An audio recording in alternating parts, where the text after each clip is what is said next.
Didukung oleh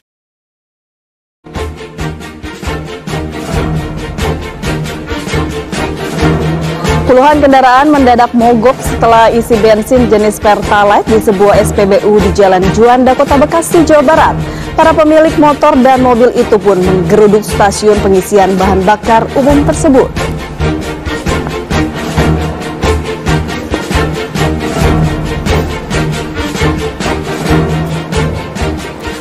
Tim SAR gabungan kembali melakukan pencarian 10 korban longsor di Kampung Gintung, Desa Cibenda, Kecamatan Cipongkor.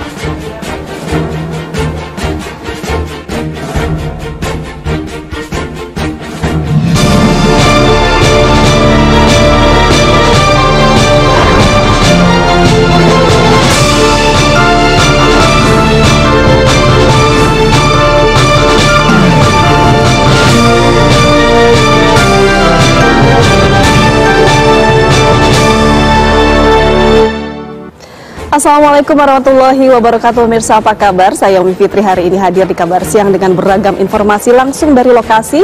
Di antaranya setelah menjadi bulan-bulanan pengendara dan netizen, SPBU menjual Pertalite bercampur air di Bekasi tutup sementara. Informasi terbarunya akan disampaikan oleh rekan Kurnia Dwi Hapsari. Berikutnya pemirsa, tim SAR gabungan kembali melanjutkan pencarian 10 korban tertimbun longsor di Cipongkor. Informasi terbarunya disampaikan oleh rekan Cepi Kurnia yang berada di lokasi. Pemirsa, saya tidak sendiri, ada Putri Windasari di sana. Baik, terima kasih ya Umi Fitri, dan langsung saja pemirsa kita buka Kabar Siang selengkapnya untuk Anda.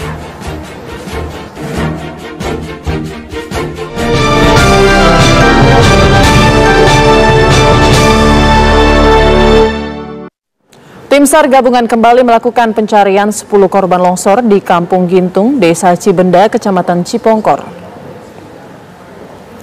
Basarnas Jawa Barat bersama tim SAR gabungan lainnya kembali diterjunkan ke lokasi longsor di Kampung Gintung setelah pencarian hari pertama tidak menemukan korban.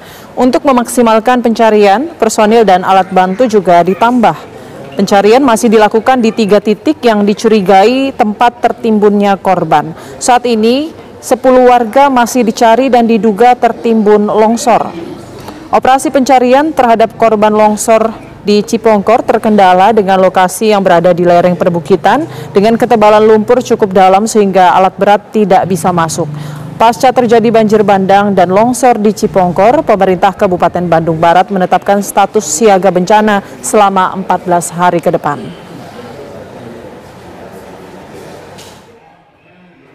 Memang titik praduga kita sudah ada, sudah valid itu. Sudah valid karena apa? Dari kemarin pun anjing pelacak di 3 titik ini memberikan sinyal terhadap kemampuan anjing pelacak tersebut untuk ada tanda-tandanya.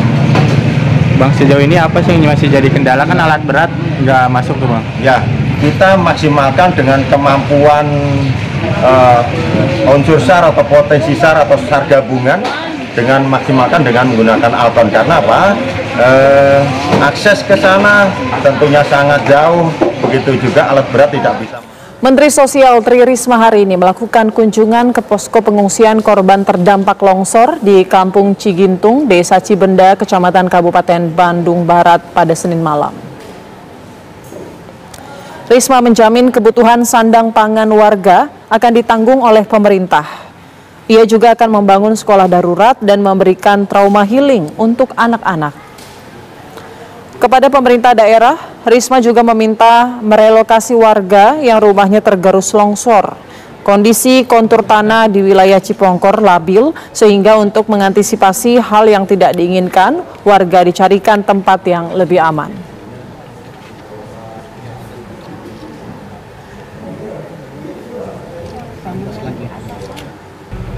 Ini ada bambu 2. Nah, ini dimasukin. Pasca terjadi banjir bandang dan longsor di Cipongkor, pemerintah Kabupaten Bandung Barat sudah menetapkan status siaga bencana selama 14 hari ke depan. Saat ini sejumlah posko kesehatan, dapur umum juga sudah dibangun. Data BPBD, selain 10 orang belum ditemukan, jumlah warga terdampak saat ini berjumlah 115 kepala keluarga, 436 jiwa tinggal di pengungsian. Kemudian yang mengalami luka berat ada 10 orang, luka ringan 33 orang, dan jumlah rumah yang hancur 30 rumah tergerus longsor. Banjir bandang dan longsor terjadi di Kecamatan Cipongkor, Kabupaten Bandung Barat, Jawa Barat pada Senin dini hari.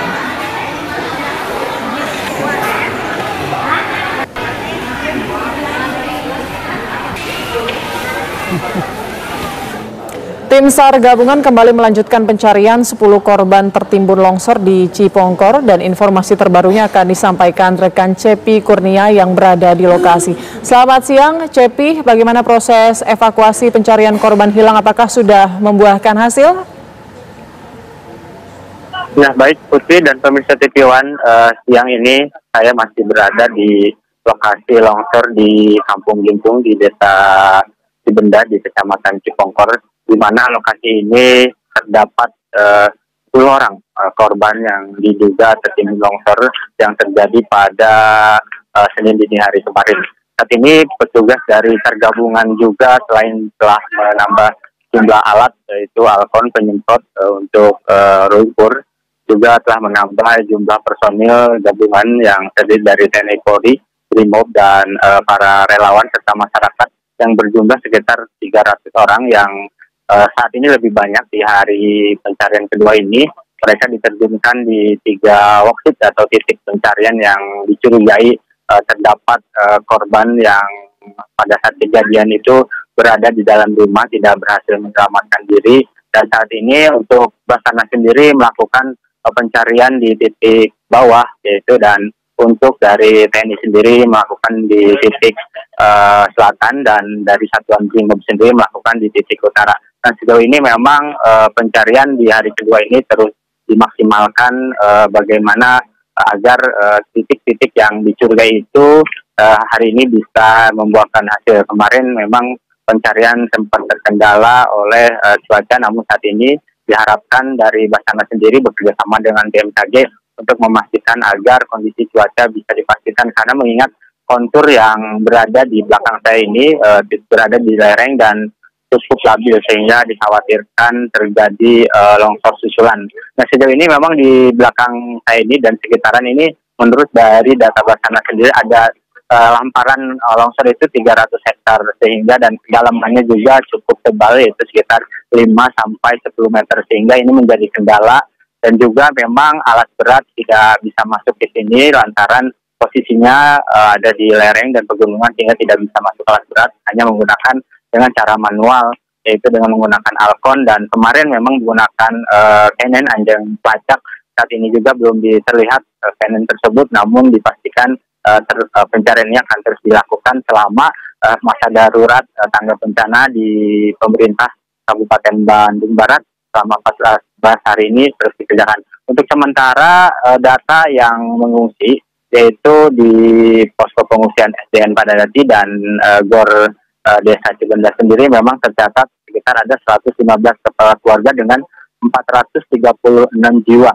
Sementara untuk korban luka itu sekitar 10 orang dan saat ini sedang dirawat di rumah sakit itu berjumlah 2 orang yang mengingat kemarin memang sempat viral videonya terjepit bebatuan sehingga beberapa harus dilarikan ke rumah sakit. Sementara untuk korban luka ringan saat ini berada di posko pengungsian, mereka berjumlah 33 orang yang didominasi oleh memang perempuan, lansia dan anak-anak sendiri. Sejauh ini tadi saya berbincang dengan para pengungsi sendiri, memang meskipun bantuan sudah diberikan oleh Kementerian Sosial, namun mereka masih membutuhkan popok bayi dan susu untuk bayi serta susu untuk ibu hamil. Sementara juga tadi posko-posko dapur umum sudah didirikan oleh petugas tim gabungan sendiri. Begitu Putri. Baik, terima kasih Cepi Kurnia. Kita harapkan semoga cuaca tetap baik agar proses evakuasi berlangsung lancar dan 10 korban hilang bisa ditemukan. Terima kasih Cepi melaporkan dari Bandung Barat, Jawa Barat. Kita ke informasi selanjutnya, pemirsa, seorang wanita hamil menjadi korban banjir bandang dan longsor di Bandung Barat, Jawa Barat. Ia menceritakan dan ia dan keluarganya langsung lari begitu banjir bandang menerjang rumahnya.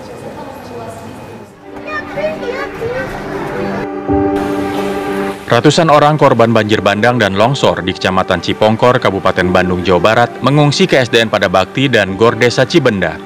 Mereka harus tinggal dalam kondisi darurat karena kampungnya luluh lantak, dihantam bencana alam yang datang tiba-tiba. Di antara ratusan pengungsi yang kebanyakan anak-anak, lansia, dan wanita tersebut, terdapat wanita hamil. Wanita bernama Wati itu menceritakan, ia dan keluarganya langsung lari begitu banjir bandang menerjang rumahnya. Tiba-tiba air itu ke keluar rumah banyak. Dan itu saya dipanggil sama ini, dijemput sama adik. Langsung saya ke rumah. Itu di saat itu ada sama anak atau suami? Ya, anak. Langsung lari. Iya. Sebelum kejadian ada tanda-tanda apa? Suara gemuruh atau apa? Kini Wati dan tetangganya tak tahu akan pulang kemana. Pasalnya rumah Wati rusak parah, tertimbun lumpur dan material longsor. Sementara itu, data Basarnas Jawa Barat menyatakan ada 30 rumah yang hancur, 100 kepala keluarga dengan 374 jiwa mengungsi, dan 10 orang dalam pencarian. Dari Bandung, Jawa Barat, JP Kurnia, TV One mengabarkan.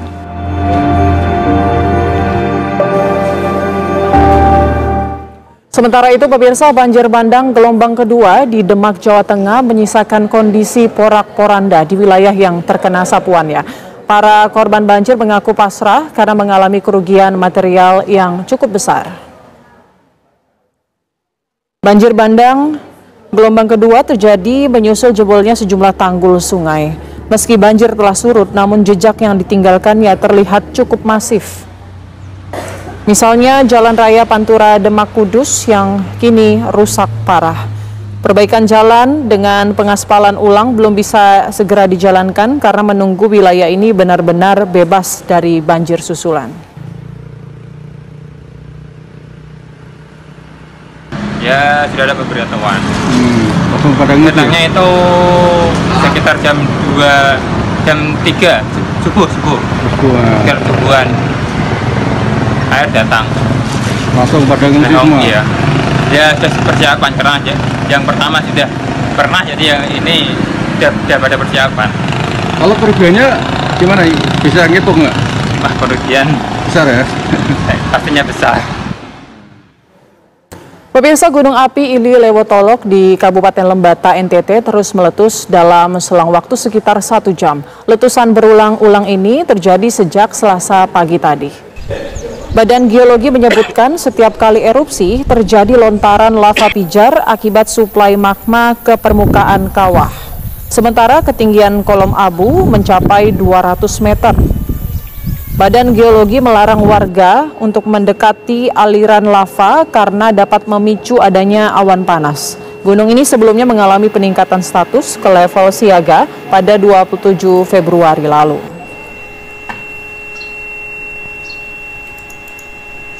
Jadi secara umum memang aktivitas gunung masih sangat tinggi. Hal ini juga dibuktikan oleh letusan-letusan yang hampir tiap jam itu hampir selalu terjadi.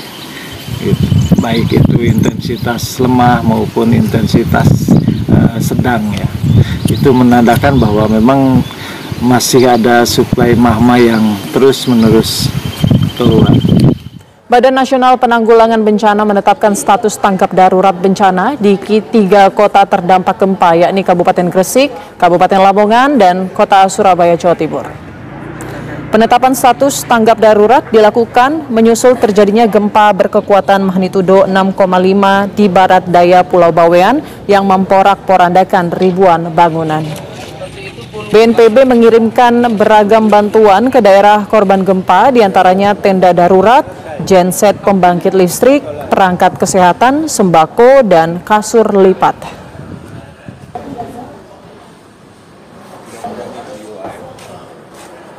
Kebetulan itu 3 daerah yang menetapkan status darurat.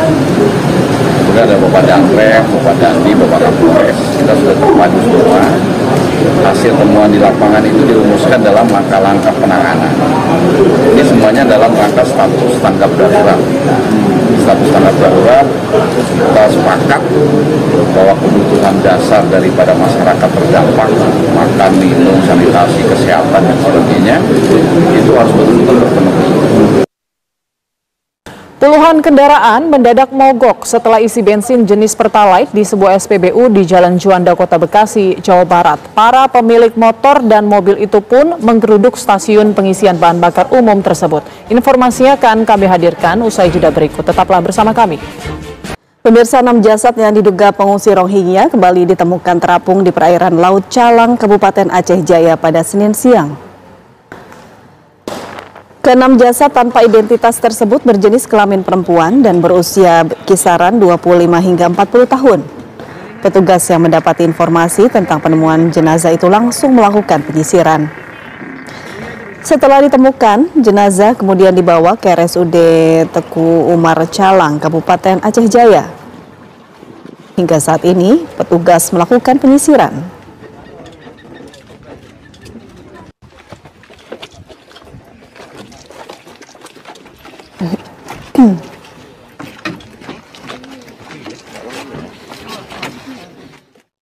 Puluhan warga desa Kembang, Kecamatan Dukuh Seti, Kabupaten Pati, Jawa Tengah menghadang belasan truk tambang yang lewat di desa mereka. Aksi penghadangan truk itu terjadi di Jalan Tayu Pucel. Warga kesal truk tambang batu itu sering mengangkut beban melebihi kapasitas jalan. Jalan terus berdebu dan rusak berat. Debu jalanan itu masuk rumah warga dan mengganggu aktivitas. Warga sering terserang batuk dan sesak nafas akibat debu bertebaran di jalanan. Debu membuat jarak pandang hanya sekitar 30 meter. Sementara jalan yang rusak membuat warga jatuh dan memicu kecelakaan. Warga meminta Pemda setempat memperbaiki Jalan Tayu Pucel yang rusak berat dan mengawasi aktivitas tambang batu tersebut. Oke, Pak. Siapa ini enggak perorangan. Tapi kalau mobilnya Puluhan kendaraan mendadak mogok setelah isi bensin jenis Pertalite di sebuah SPBU di Jalan Juanda, Kota Bekasi, Jawa Barat. Para pemilik motor dan mobil itu pun menggeruduk stasiun pengisian bahan bakar umum tersebut.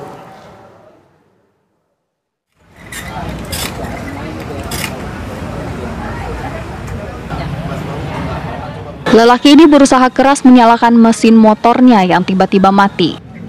Berarti tadi isinya air juga, Pak? Ia tidak sendirian. Sedikitnya ada belasan kendaraan roda 2 yang mogok bersamaan. Para pemilik kendaraan ini kompak bilang motor atau mobilnya mendadak gadat tak lama setelah mengisi bensin jenis Pertalite di SPBU bernomor 34171006. Pom bensin ini berlokasi di Jalan Juanda, Kota Bekasi, Jawa Barat. Peristiwa yang membuat heboh Kota Bekasi dan juga viral di media sosial ini terjadi semalam. Pemilik kendaraan ramai-ramai ke bengkel dan mereka mendapati bahwa tangki bensinnya terisi air. Para pengendara lalu memindahkan bensin bercampur air ini ke botol sebagai bukti. Wah, pantas saja mesin jadi mati ya. Pokoknya saya pertama mau ngisi normal jalan biasa dan setelah isi mungkin ada air di di injectionnya masih ada tersisa bensin sampai di kejaksaan lewat mati kayak kosong nih kayak gimana sih kayak kaburator kotor lah gitulah mati langsung sok udah saya panggil orang bengkel dibuka rataknya keluar airnya seperti ini. Untungnya pengelola SPBU swasta ini bersedia bertanggung jawab. Dan saya ngeliat kok pada mogok, motor saya juga mogok. Nah akhirnya saya balik lagi ke pom bensin Pertamina yang dekat stasiun Bekasi. Tadi berarti sempat berhenti? Iya sempat berhenti, nggak bisa dihidupin motornya. Oh, langsung ke bengkel tadi? Iya, tadi langsung ke bengkel, pas dicek ternyata ada airnya gitu. Ini tadi penyelesaiannya gimana Mbak? Diganti rugi atau? Ya penyelesaiannya motor saya dicek dulu ke bengkel, diganti rugi sama pihak Pertamina, terus dicek, terus dikuras dulu airnya, lalu digantikan dengan minyak yang sudah terbaru yang tidak ada airnya. Merasa dirugikan nggak Mbak? Merugikannya mungkin waktu kali ya, waktu. Harusnya saya segera pulang untuk makan, tapi karena ada kendala nggak bisa nyala motornya mogok, jadinya saya harus menunggu terlalu lama di sini gitu. Tidak jelas mengapa pompa bensin di SPBU ini mengeluarkan Pertalite bercampur air. Pengelola belum memberikan penjelasan mengenai masalah ini. Dari Bekasi, Jawa Barat, Kurnia Dwi Hapsari, TV One mengabarkan. Setelah menjadi bulan-bulanan pengendara dan netizen, SPBU yang menjual Pertalite bercampur air di Bekasi tutup sementara. Pengelola SPBU dengan nomor registrasi 3417106 di Jalan Insinyur Haji Juanda, Kota Bekasi, menghentikan sementara pengoperasian pom bensin ini. Para karyawan yang bertugas mengisi BBM pun hanya duduk-duduk, tidak bekerja sambil menunggu SPBU dioperasikan kembali. Penutupan SPBU ini diyakini berkaitan dengan insiden bercampurnya bensin Pertalite dengan air. Gara-gara hal itu, sejumlah motor dan mobil mendadak mogok. Manajemen SPBU belum bersedia memberikan keterangan terkait masalah ini. Mereka memilih menunggu hasil investigasi dari pihak berwenang.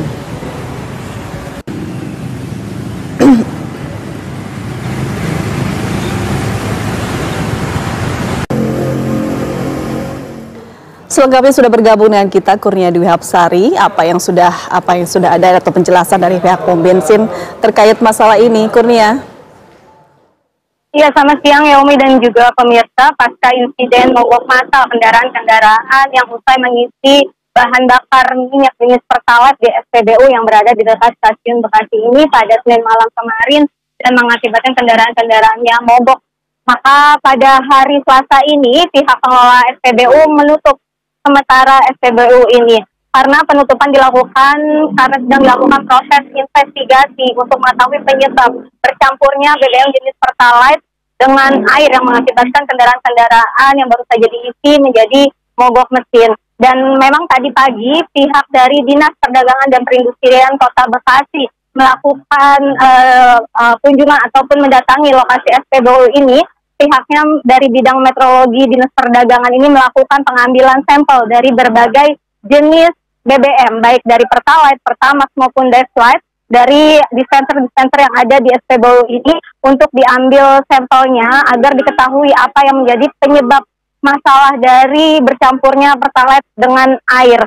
Dan hasil indikasi sementara memang diketahui bahwa adanya indikasi tercampurnya BBM jenis Pertalite dengan air ini akibat adanya kebocoran tangki. Berikut pernyataan dari Sekretaris Dinas Perdagangan dan Perindustrian Kota Bekasi, Romi Panay, saat mengunjungi SPBU di Bekasi ini.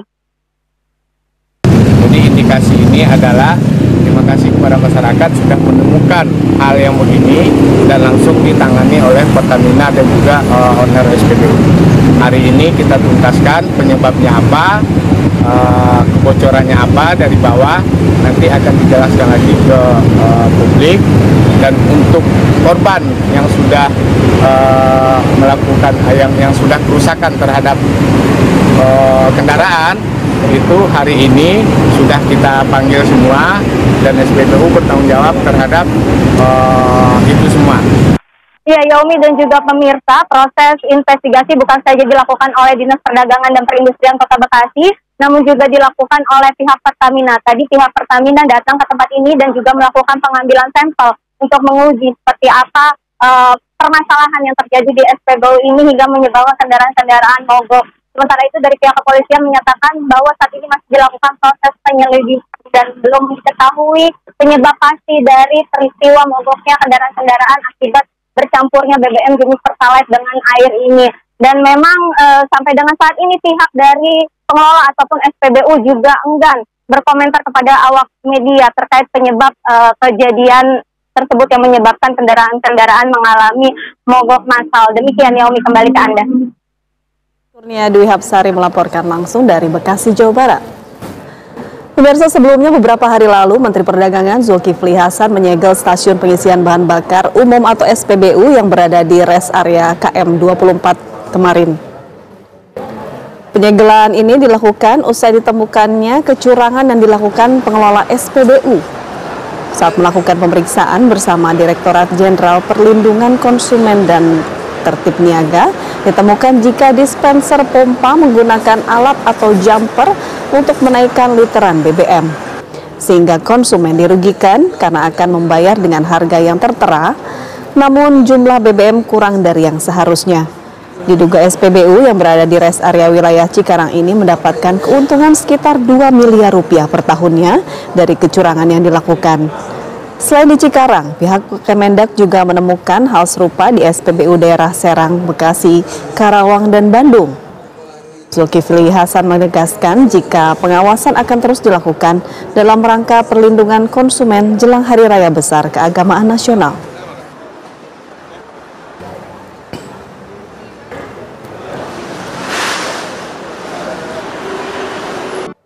Polisi menangkap seorang pria yang nekat menyamar sebagai wanita dengan menggunakan cadar di salah satu masjid di Kota Makassar.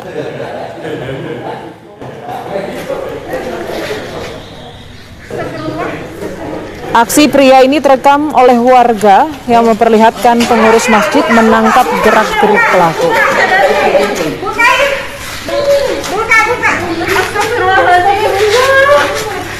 Pelaku menggunakan cadar dan gamis, namun saat dibuka justru wajah seorang pria yang berada di balik cadar. Apa yang maksudnya? Polisi pun mengamankan pelaku yang diketahui bernama Mario Jaya. Pria 28 tahun itu merupakan seorang guru mengaji di salah satu SD di Kota Makassar. Pelaku berdalih aksi nekatnya itu hanya ingin melihat wajah jemaah wanita dari dekat, dan kini pelaku diperiksa di Polsek Manggala untuk proses hukum lebih lanjut.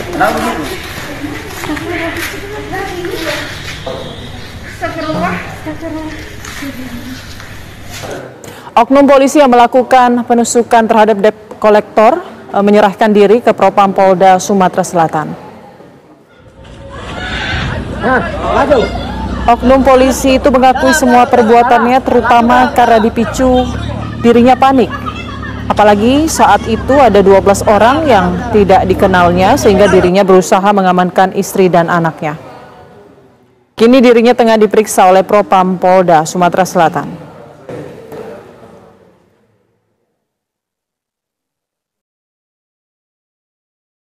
Oh ya, ini orangnya kan baru kita periksa ya. Kita periksa, dia sudah mengakui semua perbuatannya memang sesuai apa yang kita lihat di video itu. Pemicu penembakan sendiri apa sebenarnya? Ya karena dia merasa panik dan emosi ya. Apalagi ada 12 orang yang tidak dikenal mau memaksa mengambil kendaraan dan mengambil kunci itu. Sehingga dia mengambil keputusan itu. Sementara itu, keributan yang berujung pada tindak kekerasan antara oknum polisi dengan penagih utang di Palembang, Sumatera Selatan berbuntut panjang. Istri polisi melaporkan 2 penagih utang yang memaksa menarik kendaraan suaminya kemarin.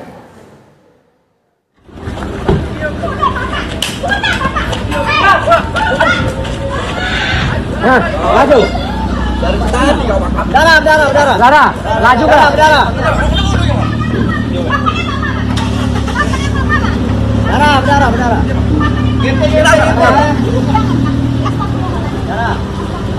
Dalam video amatir yang beredar di media sosial, nampak istri seorang polisi mencoba mencegah suaminya untuk menembak 2 pria yang merupakan penagih utang atau debt collector. Satu debt collector luka akibat pukulan sang polisi, sementara yang lainnya luka tusuk akibat benda tajam yang dihunuskan sang polisi, Aibtu FN.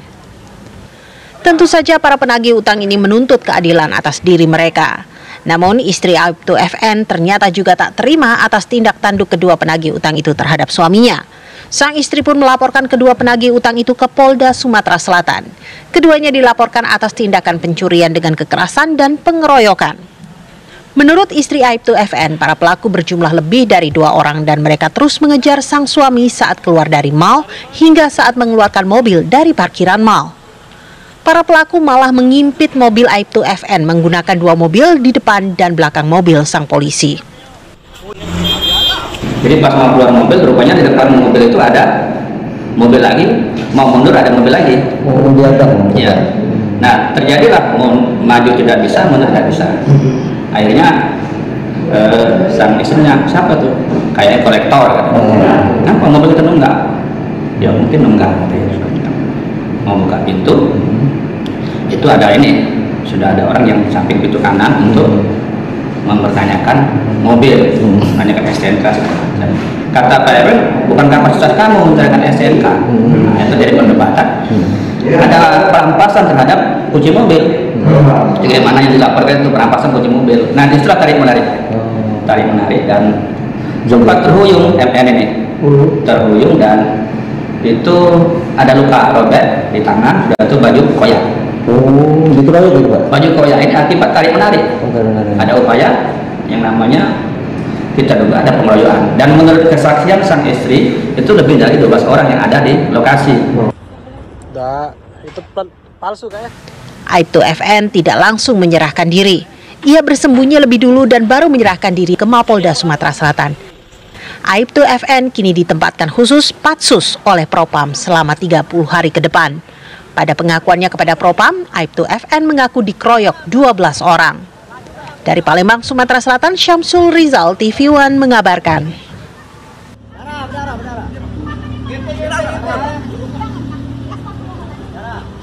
7 orang tahanan berhasil melarikan diri dengan cara membobol tralis kamar mandi yang berada di ruang tunggu tahanan Pengadilan Negeri Cianjur Senin sore.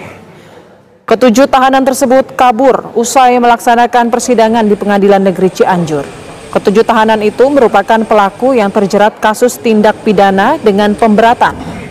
Peristiwa tersebut membuat heboh masyarakat yang berada di pengadilan, peserta sidang, dan para karyawan Pengadilan Negeri Cianjur. Aparat Polres Cianjur saat ini tengah melakukan koordinasi dengan Ketua Pengadilan Negeri Cianjur dan Kepala Kejaksaan Negeri Cianjur untuk bekerja sama melakukan pengejaran terhadap para tahanan yang kabur.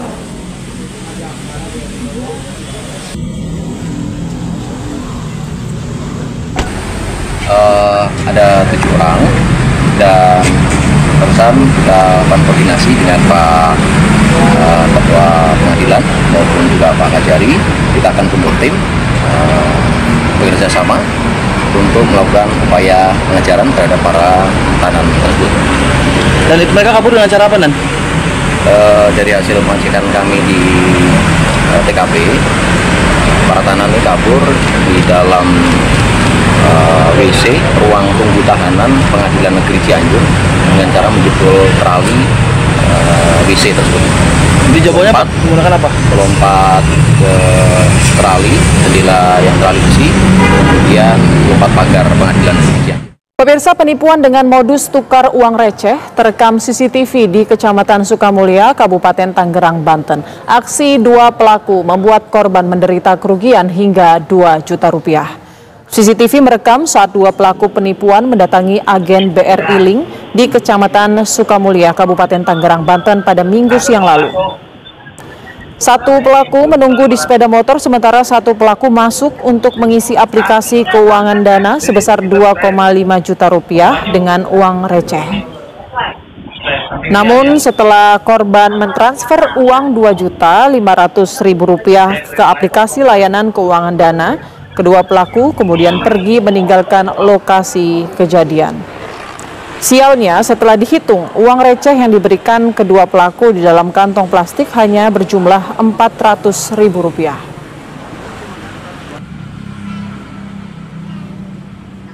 Kejadian awalnya ya dia itu isi dana 2,5 juta, cuman bawa uangnya itu receh di plastik. Pas dihitung, dianya buru-buru juga sih, dihitung kan kurang.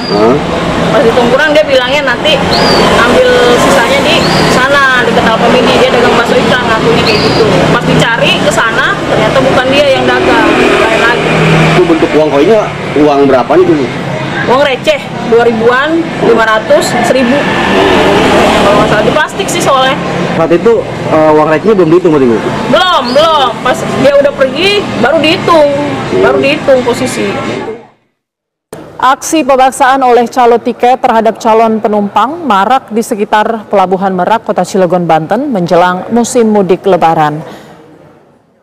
Beginilah pemirsa ulah sekelompok orang yang diduga sebagai calo tiket yang berhasil direkam kamera warga. Mereka tampak memaksa calon penumpang bus untuk ikut dengan mereka.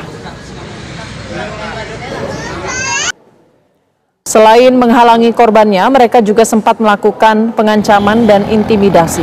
Kejadian ini pun viral di media sosial. Warga merasa khawatir para calo akan marak dan berulah saat musim mudik nanti. Polisi diketahui tengah memburu kedua orang yang melakukan pengancaman dan meminta keduanya untuk segera menyerahkan diri. Selain itu, petugas juga bakal menyediakan tim Satgas Gakum guna mengantisipasi aksi kejahatan yang menyasar para pemudik.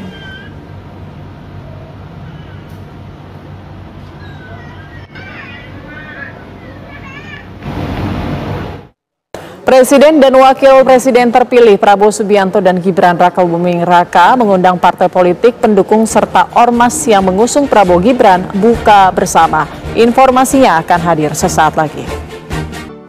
Ketua Tim Kampanye Nasional Prabowo Gibran, Rosan Perkasa Ruslani, menemui Menteri Sekretaris Negara Pratikno di Gedung Kementerian Sekretariat Negara Jakarta Pusat. Menurut Rosan, pertemuan tersebut membahas posisi Duta Besar Indonesia untuk Amerika Serikat yang hingga saat ini masih kosong. Apalagi menjelang perayaan 75 tahun hubungan Indonesia-Amerika Serikat yang rencananya akan berlangsung bulan Agustus depan. Rosan pun membantah pembahasan mengenai tim transisi atau kabinet pemerintahan baru dibahas dalam pertemuan ini.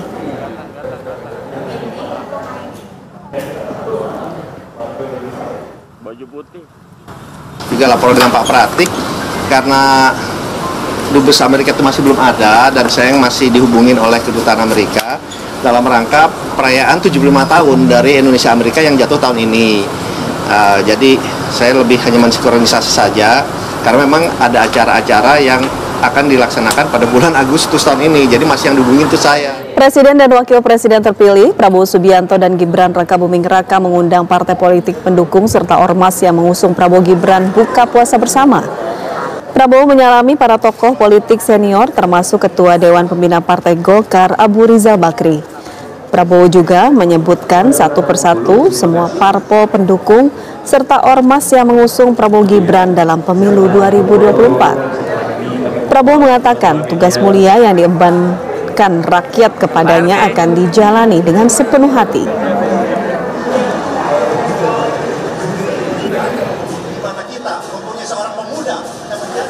Saudara-saudara sekalian, perjalanan kita bersama adalah perjalanan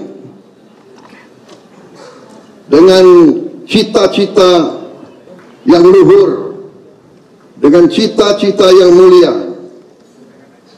dengan tekad yang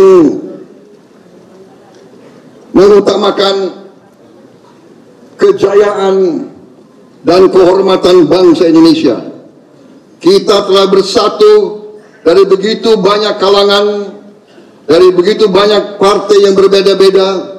Kita telah bersatu karena kita ingin Indonesia menjadi negara yang makmur, negara yang adil. Karena hanya dengan kemakmuran dan keadilan Indonesia sesungguhnya menjadi sesungguh-sungguhnya merdeka.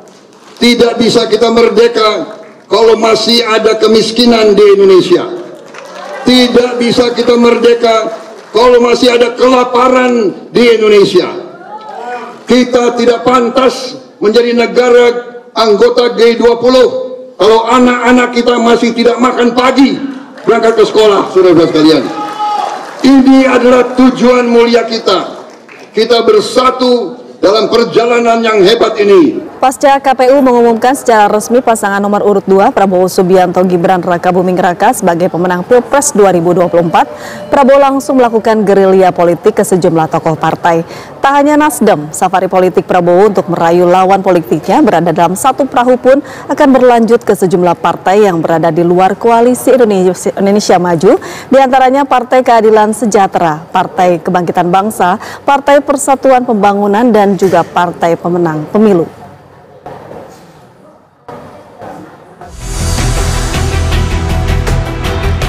Kunjungan Prabowo bertemu Surya Paloh diprediksi dalam rangka merangkul Nasdem untuk bergabung dalam koalisi Indonesia Maju.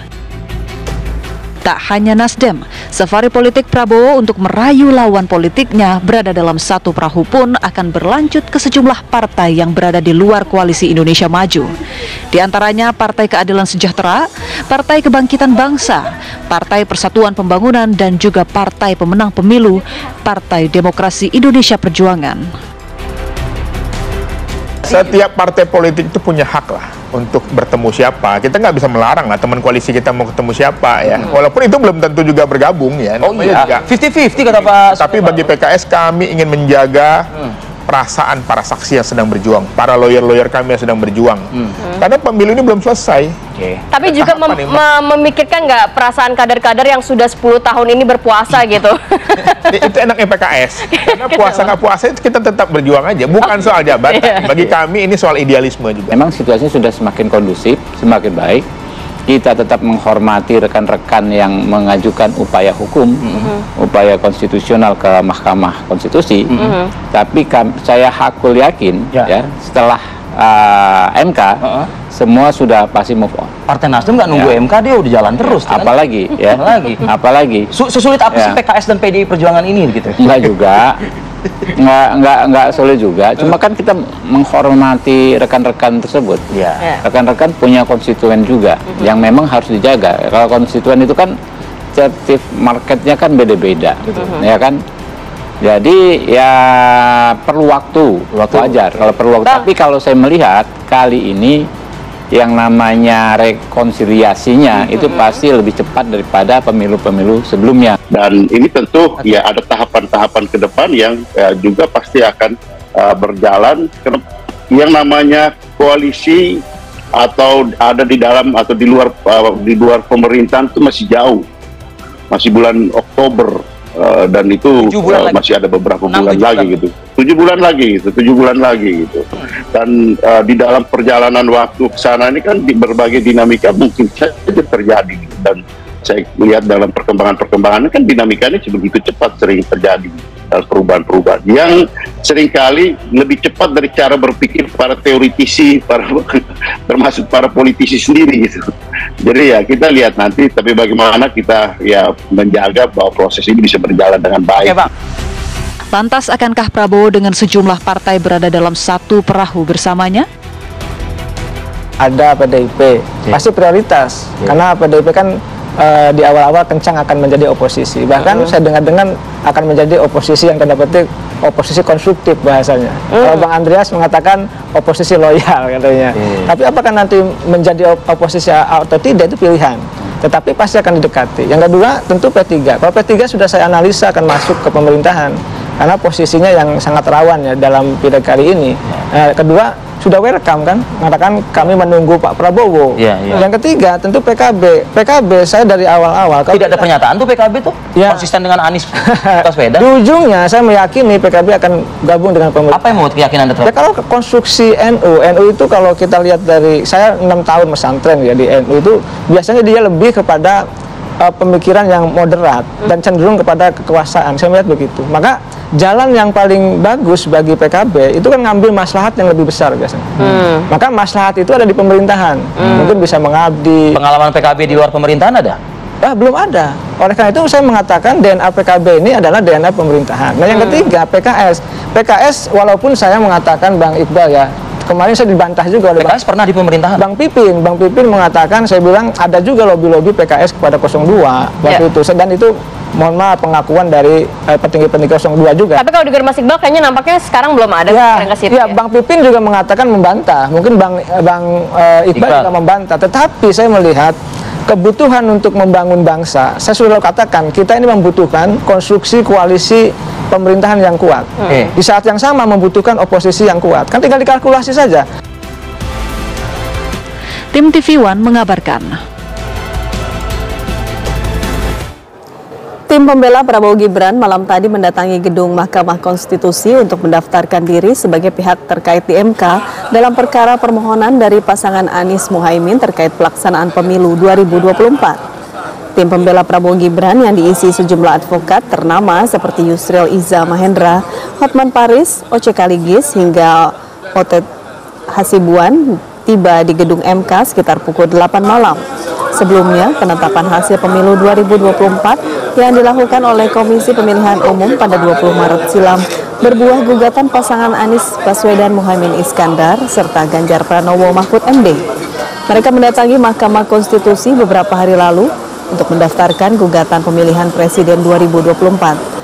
Ketua Tim Pembela Prabowo Gibran, Yusril Iza Mahendra menyebut siap untuk menjawab dan menangkis seluruh pertanyaan dan argumen dari penggugat, yaitu pihak 01 dan 03. Ada 45 orang anggota Tim Pembela Prabowo Gibran pada malam hari ini telah menyerahkan surat permohonan untuk menjadi pihak terkait dalam 2 perkara yang diajukan ke Mahkamah Konstitusi.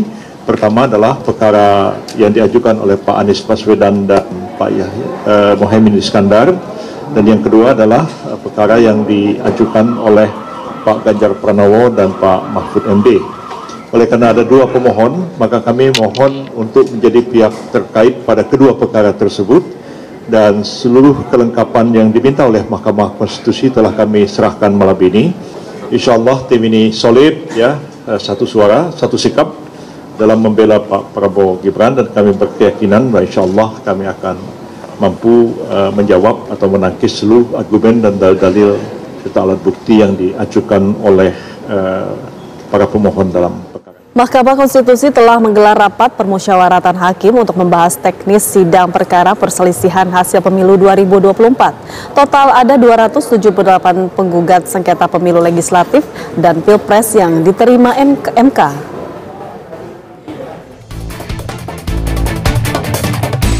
Mahkamah Konstitusi telah menutup pendaftaran sengketa perselisihan hasil pemilu 2024. Total ada 278 gugatan yang masuk ke meja Mahkamah Konstitusi. Ke-278 perkara tersebut terdiri dari 173 sengketa hasil pemilu DPR dan DPRD yang diajukan oleh partai politik, 91 sengketa hasil pemilu DPR dan DPRD yang diajukan oleh perorangan, 12 sengketa hasil pemilu DPD, dan 2 sengketa hasil pemilu presiden. Wakil Ketua MK, Saldi Isra, menyatakan pihaknya telah menggelar rapat pemusyawaratan hakim untuk membahas teknis sidang perkara PHPU Pemilu 2024. Jika mengacu pada peraturan MK, kegiatan dan jadwal penanganan perkara perselisihan hasil pemilu 2024, maka sidang perdana akan digelar pada Rabu 27 Maret 2024. Sidang perdana itu adalah sidang untuk perselisihan hasil Pilpres yang diajukan oleh paslon nomor urut 1 Anies Baswedan Muhaimin Iskandar dan paslon nomor urut 3 Ganjar Pranowo Mahfud MD. Kita sudah melakukan RPH ya untuk membahas teknis persidangan. Ini kan ada 2 permohonan, permohonan dari 01 dan 03. Jadi tadi kita sudah diskusikan soal teknis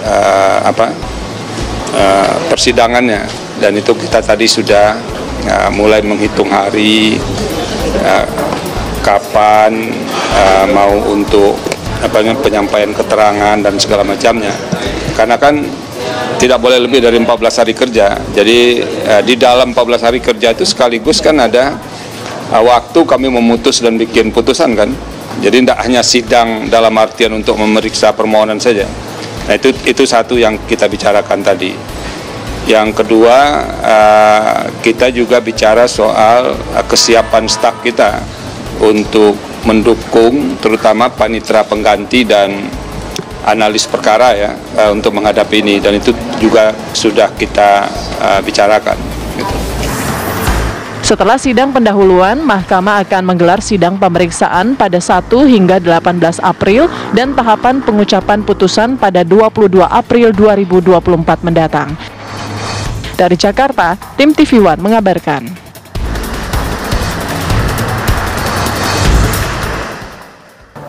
Mahkamah Konstitusi menerima total 278 gugatan perselisihan hasil pemilu atau PHPU 2024. Dari jumlah tersebut sebanyak 263 adalah perkara pemilu DPR dan DPRD, 12 perkara pemilu DPD dan 2 perkara sengketa Pilpres.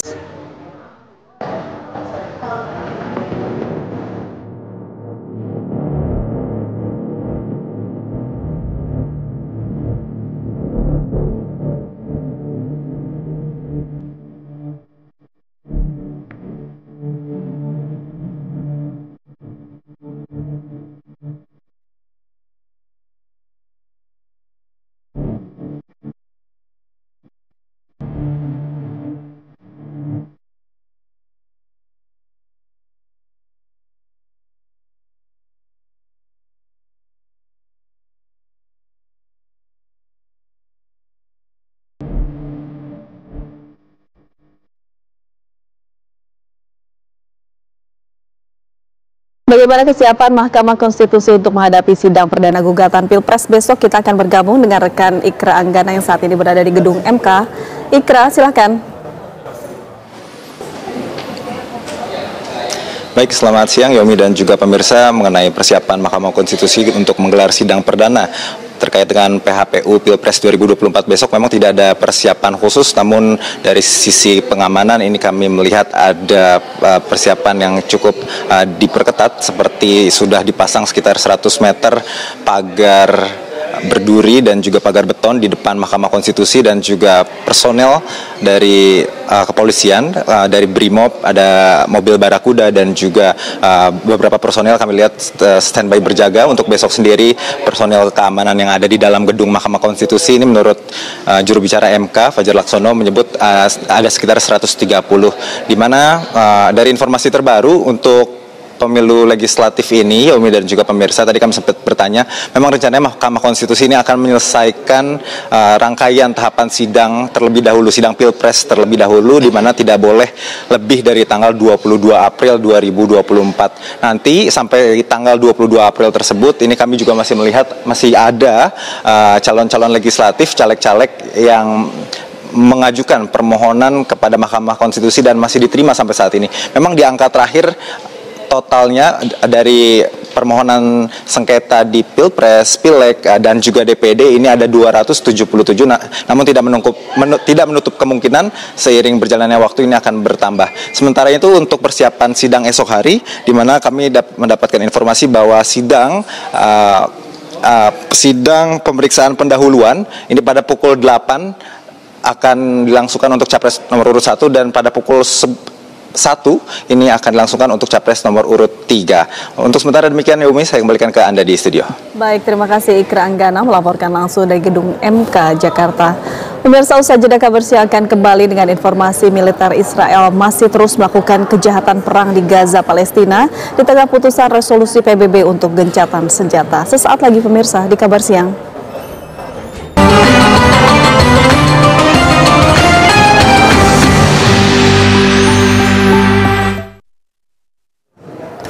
Jejak penyebaran agama Islam di Kabupaten Semarang masih bisa dijumpai di Masjid At-Taqwa. Selain sejumlah bangunan asli yang berusia ratusan tahun, terdapat juga Al-Quran yang juga berusia ratusan tahun dan ditulis dengan tangan.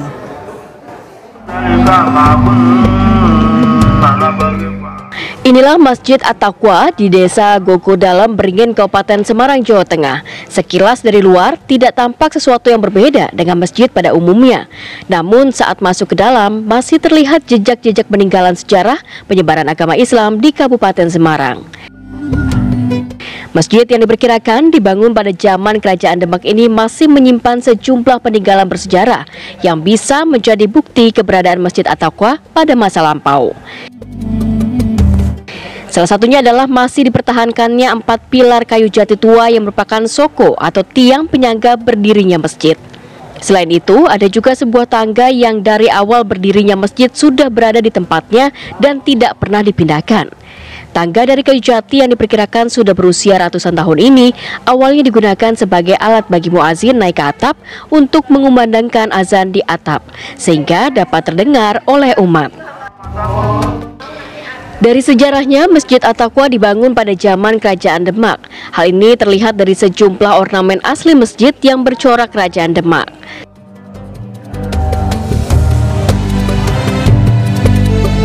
Masjid ini kan Simbah Mertoasono. Simbah Mertoasono itu bisanan dengan Simbah Nitinegoro. Jadi ini kan bisanan dengan Simbah Nitinegoro. Jadi Mbah Nitinegoro bisanan itu, kalau Mbah Nitinegoro itu cucu dari Sunan Kalijogo. Ini sudah direnovasi ya, Pak? Ya.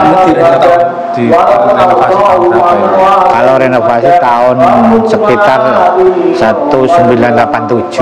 1988 kali direhab. Ya. Yang dipertahankan apa aja, Pak? Yang masih dipertahankan Soko 4 itu. Soko 4 sama blender-blender yang di atas sampai ke atasnya itu udah masih asli. Murni jati. Murni jati. Nah, itu anak tangga itu fungsinya dulu yang utama itu sebelum ada speaker Itu untuk manjat azan di atas.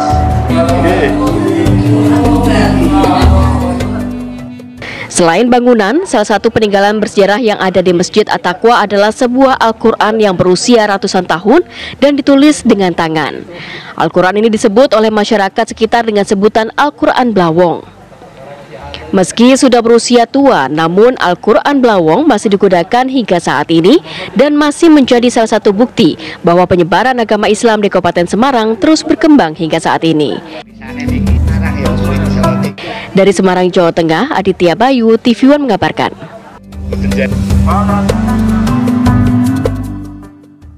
15 hari jelang Lebaran, Menteri Perdagangan Zulkifli Hasan Selasa pagi melakukan sidak harga bahan pokok di Pasar Soreang, Kabupaten Bandung, Jawa Barat. Didampingi Kadis Indak Kabupaten Bandung, Zulkifli Hasan menyusuri lorong pasar yang menjual sembako sambil berdialog dengan para pedagang menanyakan harga bahan pokok saat ini. Dari hasil pantauan, sebagian harga pokok seperti cabai, beras, ayam potong, dan telur ayam sudah terpantau turun. 26.400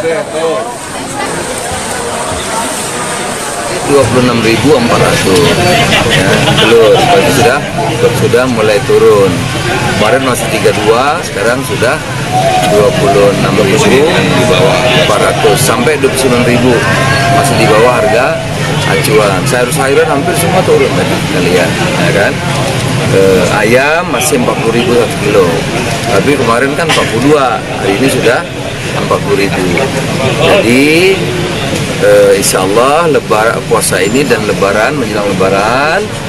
Kabar tadi mengakhiri jumpa kita di Kabar Siang hari ini. Mewakili kru yang bertugas, saya Yomi Fitri. Dan saya Putri Windasari, pamit undur diri. Terima kasih atas kebersamaan Anda. Sampai jumpa.